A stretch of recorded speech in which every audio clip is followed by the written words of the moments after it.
Hi there, Jean Greer here at Stylish Fireplaces. Today I want to talk about how big should my fireplace be. So I've talked in a previous video about how big the fireplace should be if I'm putting a TV above it. Today I just want to talk about the size of the fireplace as a standalone item and talk more about the aesthetics of the fireplace and the wall itself. So the first thing to keep in mind is that with electric fireplaces, unlike gas and wood burning fireplaces, the size of the unit does not determine the heat output. So as a gas fireplace gets bigger or wider, the burner's getting bigger. If the burner is bigger, it's pushing more gas out, burning more fuel, generating more heat. And so that tempers our decision about the size of the fireplace. With electric fireplaces, the size of the fireplace does not determine the heat output. So the 3 units on the wall behind me all have the same heaters in them regardless of size, and there are even larger units in that series that have the same heaters. So the model will have a certain heat output, and within that model all the different sizes will have the same heater in them. And from model to model there aren't huge differences in the heat output. The heat output is determined by the fact that it's connected to 120 volts or 240 volts. It produces a certain amount of heat. And of course with electric you don't have to have any heat at all. So you could have the fire as strictly aesthetic with flames and no heat. So the size is not connected to the heat output. So we want to look purely at the aesthetics of the decision. What's going to look good in the wall that I have in mind? So the wall behind me is just under 9 feet wide. And you see 3 different sizes from top to bottom. The top unit is 42 inches wide, the center one is 50 inches, and the bottom one is 60 inches wide, and then we've given it a little boost with a custom frame that we make for people who are mounting on the wall instead of in the wall. But it adds about 3 inches to either side. So at 42 inches wide in a 9-foot wall, I think that top fireplace is just too small. There are some exceptions to be made. So for instance, this would be lower if it were in my home, and I could possibly be putting some furniture on either side and some artwork and lamps, who knows. I could be making a vignette there and the 42 makes sense. I could also be adding an interesting surround around the fireplace itself within the bigger wall, and that could extend the visible appearance, the visible size of the fireplace, as the cabinet on the bottom does with that 60-inch fireplace. But generally speaking, if I'm going to just take that 42-inch fire and put it into a 9-foot wall, I think it's too small. The center one is 50 inches wide, so it's a little bit better, but it's not a big jump in size. The bottom one is 60 inches wide, plus the 3 inches we've added to either side with our little cabinet there. So it's starting to look more balanced. The fireplace, just to give you a general guideline, should be more than half of the wall that you're putting it into. So if it's less than that, it's going to look dinky. It's just going to look too small. In almost 20 years of delivering and installing fireplaces for clients, one thing that we've noticed consistently is we've never seen a fireplace installation that we thought, wow, that fire was too big. But we've definitely seen some where we thought the fire was too small. So it's just something to keep in mind. I think what happens occasionally is that sometimes people will come in and they'll say, I've got a budget of X amount, and as much as they'd like a bigger fire, they realize their budget isn't sufficient, and so they go smaller.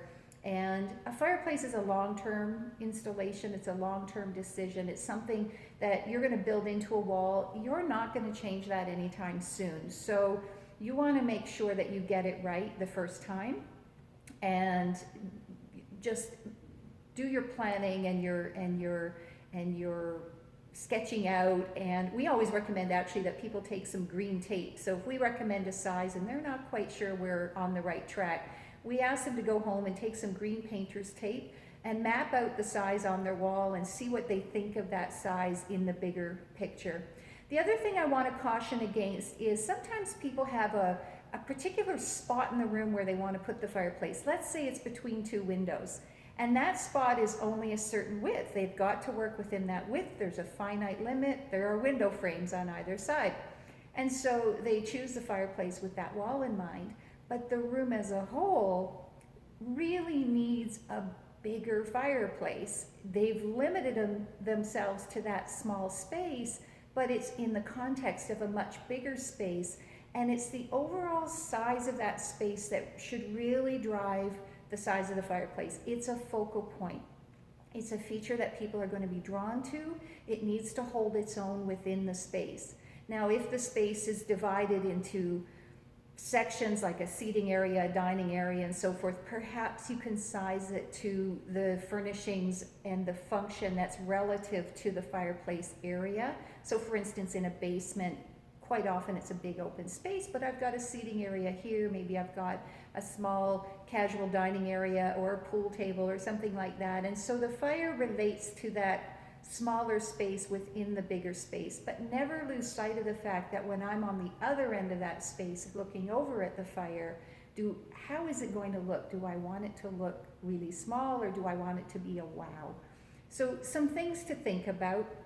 Don't limit your size of your fireplace because the spot you have in mind is too small really for what you need in the space. This happens sometimes in condos too. I've got a pillar of space, but it's an open floor plan.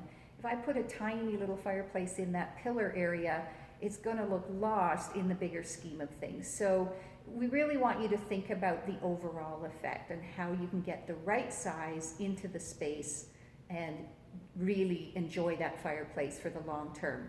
I'm going to turn this camera around, so I'm going to pause for a second, turn it around and show you another couple of displays just to give you a couple more examples to really help this gel.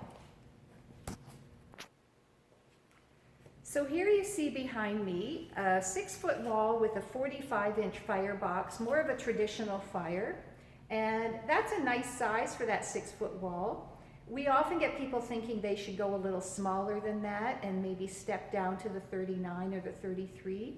But I think there's a nice amount of space on either side of that fire within the stone. And I really think the 45 holds its own in that 6-foot wall. So yes, you could go smaller, but then I think you're going to spend a lot of time and effort trying to make it look a little bigger within the 6-foot context of that wall. And of course, this is a showroom, so I've not got a lot of extra space, but in a real room, that 6-foot fireplace chimney breast would be in a much bigger wall overall. And so the fire needs to reflect the size of the overall space once again.